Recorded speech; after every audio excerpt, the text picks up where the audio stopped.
Hello guys, welcome to my YouTube channel. In this particular lecture, we will discuss about the chromosomal theory of inheritance.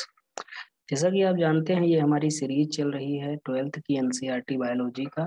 ये 5th chapter है उसका। ये लगभग 5th ही lecture होना चाहिए, जिसमें हम बात करेंगे क्रोमोसोमल थ्योरी। क्रोमोसोमल थ्योरी के बारे में बात करेंगे, जो मेंडल की थ्योरी पे डिपेंड है। तो ये क्रोमोसोमल थ्योरी किसने दी थी, ये सभी चीजें हम इसमें देखेंगे। तो जैसा कि मेंडल ने कई सारे नियम दिए, जैसे लॉ ऑफ सेग्रीगेशन दिया, लॉ ऑफ इंडिपेंडेंट असॉर्टमेंट दिया। इतने लॉ देने के बावजूद भी उन्हें इतना ज्यादा रिकॉग्नाइजेशन नहीं मिला।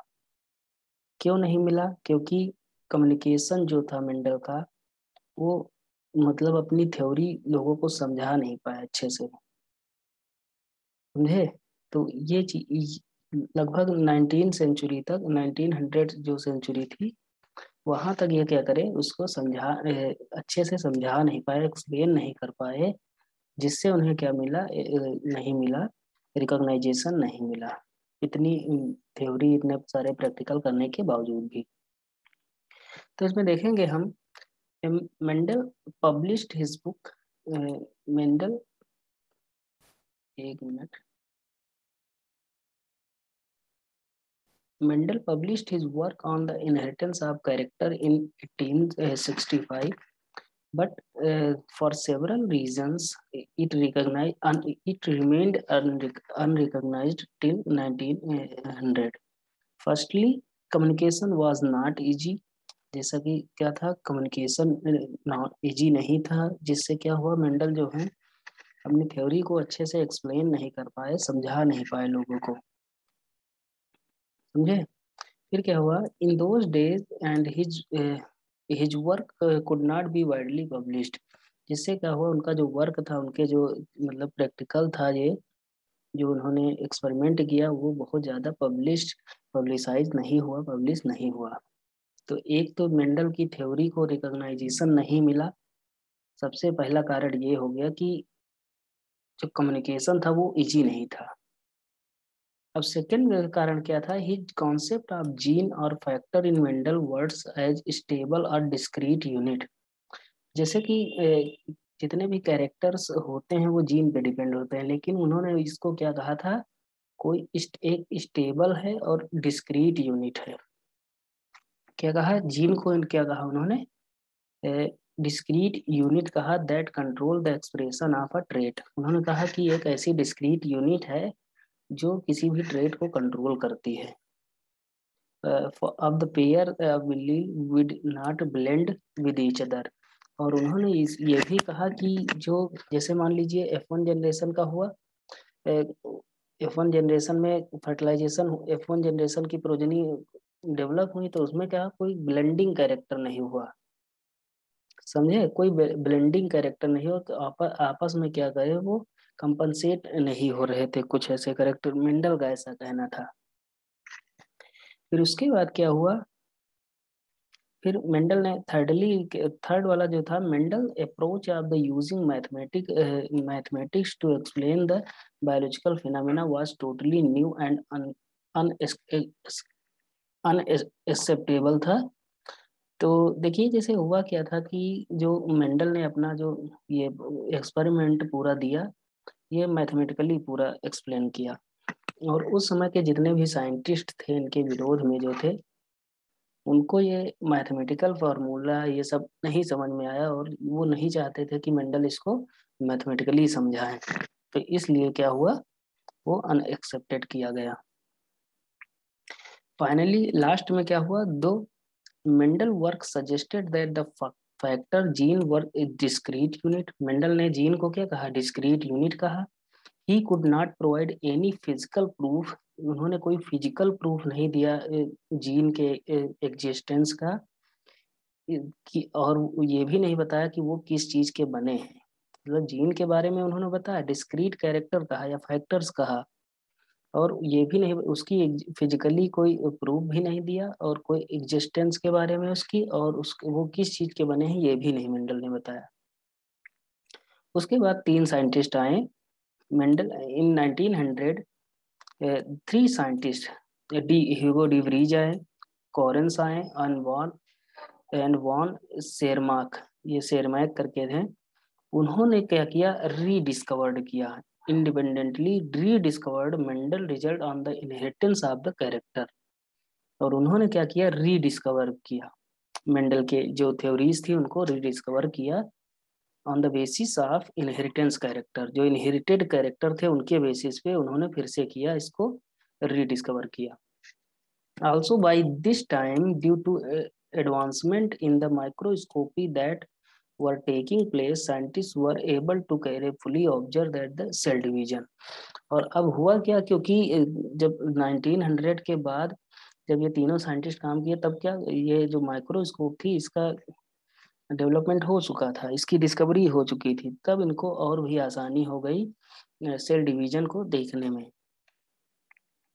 और सेल डिवीजन उन्होंने डिस्कवर देखा भी। And in the nucleus appear the double and divide just before each cell division, और उन्होंने माइक्रोस्कोपी की वजह से सेल डिवीजन को भी शो किया, जो कि मेंडल नहीं कर पाए थे।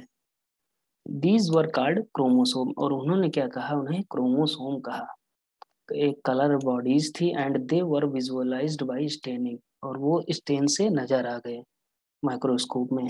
Bye Walter Sutton and Theodore Boveri, Sutton Boveri की थ्योरी जिसे हम कहते हैं, उन्होंने क्रोमोसोम के बिहेवियर को पैरेलली क्या किया, मतलब एक स्टडी करी। तो लिखा गया है, Walter Sutton and Theodore Boveri noted that the behaviour of chromosome was parallel to the behaviour of the gene. तो उन्होंने क्या कहा कि जो क्रोमोसोम का बिहेवियर और जो जीन का बिहेवियर है वो दोनों सामान्य हैं। And used chromosome movement to explain Mendel law, और उन्होंने क्रोमोसोम के मूवमेंट को यूज करके और एक्सप्लेन किया, किसको, मेंडल के लॉस को एक्सप्लेन किया सट्टन एंड बावेरी ने। और इन्हीं ने इस थ्योरी का नाम दिया क्रोमोसोमल थ्योरी ऑफ इनहेरिटेंस। ये जो दो साइंटिस्ट थे, इन्होंने ही थ्योरी दी थी। Recall that you have studied the behavior of chromosome during the mitosis, equatorial division, and during meiosis, the reductional division. The important thing to remember are not chromosome as well as gene occur in the pair। क्योंकि यहाँ क्या हुआ था कि जो gene का character था और क्रोमोसोम का कैरेक्टर था वो एक ही था, आप डिस्टिंग्विश ही नहीं कर सकते, आप उसको मतलब डिफरेंस ही नहीं बता सकते कि ये दोनों में डिफरेंस क्या है, अभी आगे वो भी देखेंगे। The two allele of the gene pair are located on the homologous site on the homologous chromosome। और उन्होंने क्या कहा कि जो टू एलील हैं जीन पेयर के, जो दो, देखो क्योंकि जीन भी पेयर में था और एलील्स भी पेयर में थे, तो इसलिए उसमें डिफरेंट नजर नहीं आया। जैसे मान लीजिए हम यहाँ एक क्रोमोसोम की बात करते हैं, तो यहाँ एक क्रोमोसोम है, अब यहाँ देखिए इसका बाइवेलेंट बन गया, डिवीजन होने लगा, डिवीजन हुआ। अब यहाँ देखिए ये क्या, मेटाफेज फर्स्ट में ये बन गया, इक्वेटोरियल प्लेट बन गई बीच में, और ये दूसरे एक दूसरे से इक्वेटोरियल प्लेट पे जाके एक एक एक्सिस पे क्या हो गए, एग्जिस्ट करने लगे। और यहाँ पे क्या हुआ, यहाँ जब मियोसिस सेकेंड हुई तो जर्म सेल का फॉर्मेशन हो गया। तो ये सभी क्या हो गए, पहली इनका डेवलपमेंट हो गया। तो वही क्या है, meiosis and germ cell formation in each cell with 4 chromosome. Can you see how the chromosome segregate when germ cell are formed। तो उन्होंने कहा क्या कि जो सेग्रीगेशन हो रहा है वो इंडिपेंडेंटली हो रहा है, डिपेंड नहीं हो रहा है, एक दूसरे पे डिपेंड नहीं है। अब जैसे हम यहाँ बात करें तो जो रेड वाला है, ये येलो वाला जो है, उसका जो ये सेंट्रोमेयर है, और जो ये मतलब ये जो पिंक वाला है, इसका जो सेंट्रोमियर है, एक दूसरे पे डिपेंडेंट नहीं होते हैं। ये इसके साथ भी जा सकता है और ये इसके साथ भी आ सकता है। तो वहां भी जैसे कंपैरिजन अगर जीन और बिहेवियर आप क्रोमोसोम और जीन के बारे में करें, तो आप इसको अलग ही नहीं कर सकते, क्योंकि ये भी पेयर्स में होता है और ये भी पेयर्स में होता है। क्रोमोसोम का जो बिहेवियर होता है वो भी पेयर में होता है और ये भी पेयर में, जीन भी पेयर में होता है। Segregate at the time of the gamete formation such that only one of each pair is inter, दोनों में से एक ही तो करता है ना, इंटरेक्ट करता है। जैसे दो मान लीजिए गमीट हैं, जैसे मान लीजिए ए है दो गमीट, तो एक ही तो ट्रांसफॉर्म करेगा ना या ट्रांसमिट होगा। जैसे एक ही तो ये दोनों अलग अलग ट्रांसमिट होंगे। और जीन के बारे में भी यही कहते हैं, segregate at the time of the gamete formation and only one of each pair is transmitted to a gamete. तो दोनों चाहे जीन की बात करें चाहे क्रोमोसोम की बात करें, दोनों पेयर में होते हैं और दोनों में से एक ही गमीट के फॉर्मेशन में हेल्प करता है। समझ गए। और दोनों इंडिपेंडेंटली सेग्रीगेट होते हैं। तो नीचे भी क्या लिखा है, independent pairs segregate independently of each other. ये इंडिपेंडेंटली सेग्रीगेट होते हैं दोनों से। तो इनका जो डिफरेंस था दोनों का क्या था, सामान्य था, समान था, मतलब सेम था। ओके। तो ये थ्योरी जो दी थी, ये थ्योरी किसने दी, सट्टन एंड बावेरी ने दी। और उसको थोड़ा और मॉडिफाई किया इस पे करके, ड्रोसोफिला मिलेनोगास्टर पे करके किसने किया, टीएच मॉर्गन ने या थॉमस हंट मॉर्गन ने अपना प्रैक्टिकल किया। फिर आगे लिखा भी है, Sutton and Boveri argued that the pairing and separation of a pair of a chromosome would lead to the segregation of a pair of factor they carried.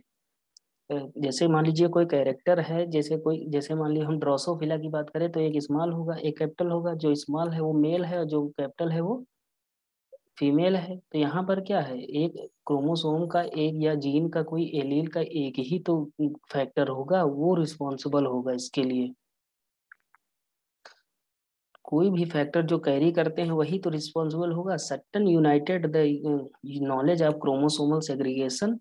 और उन्होंने क्या कहा, क्रोमोसोम के बेसिस पे मेंडल के जो प्रिंसिपल थे उनको साथ में मतलब एसोसिएशन में क्या कहा उन्होंने, क्रोमोसोमल थ्योरी ऑफ इनहेरिटेंस। तो सट्टन बावेरी ने क्या दिया, क्रोमोसोमल थ्योरी ऑफ इनहेरिटेंस। अब यहाँ इस डायग्राम में अगर हम देखें तो ये मियोसिस फर्स्ट है, ये भी मियोसिस फर्स्ट है। तो देखिए एक पॉसिबिलिटी ये हो गई, एक पॉसिबिलिटी ये हो गई। अब यहाँ देखिए, जैसे मान लीजिए मियोसिस फर्स्ट में एनाफेज की ये है स्टेज, तो यहाँ ये एक ये क्रोमोसोम हो गया, एक ये क्रोमोसोम हो गया। ये हम कहें ये क्या है, ये एलील है, ये भी एलील है। अब यहाँ देखिए, ये जो रेड वाला है या पिंक वाला है, ये इसके साथ इसका जो सेंट्रोमियर है इसके साथ सेग्रीगेट हो गया, और ये इसके साथ सेग्रीगेट हो गया। अब यहाँ देखिए, यहाँ क्या हुआ, ये दोनों एक दूसरे के साथ हो गए, मतलब इंडिपेंडेंट है। ये जरूरी नहीं है, क्योंकि आगे भी देख लीजिए, जैसे ये पिंक वाला है, यहाँ दे मियोसिस फर्स्ट में ये हो गया। अब ये देखिए, ये आगे चल के मियोसिस सेकंड में ये देखिए सेग्रीगेट हो गए। अब यहाँ देखिए, ये सेग्रीगेट हुआ, तो ये देखिए येलो के पिंक के साथ क्या आ गया, रेड आ गया, और येलो के साथ ब्लू आ गया। और यहाँ क्या था, पिंक के साथ ग्रीन था, और इसके साथ क्या था, येलो रेड था। तो ये इंडिपेंडेंटली असॉर्ट होते हैं। तो ये नियम किसका था, मेंडल का था, लॉ ऑफ इंडिपेंडेंट असॉर्टमेंट। ये एक दूसरे पे डिपेंडेंट नहीं होते हैं। ये प्रैक्टिकल किसने किया, ये जो प्रैक्टिकल किया था या ऑब्जर्वेशन पूरा किया, सट्टन एंड बावेरी ने किया एनाफेज फर्स्ट में, और क्रोमोसोम के बेसिस पे किया। वही चीज आ गई, following this synthesis of idea experiment verification. अब इसका वेरिफिकेशन अब किसने किया, जो ये क्रोमोसोमल थ्योरी ऑफ इनहेरिटेंस थी उसका वेरिफिकेशन किसने किया, टीएच मॉर्गन ने।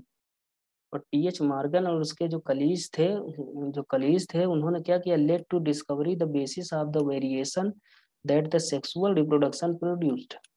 जो वेरिएशन आते हैं वो किससे आते हैं, सेक्सुअल रिप्रोडक्शन से आते हैं। तो मॉर्गन ने वर्क किया किस पे, विद टीनी फ्रूट फ्लाई, एक फ्रूट फ्लाई पे किया। और इसको इन्होंने क्या किया, जो theory chromosomal theory of inheritance थी, इसको उन्होंने वेरीफाई कर दिया। ओके। तो ये हमारा हो गया chromosomal theory of inheritance. Okay, thank you.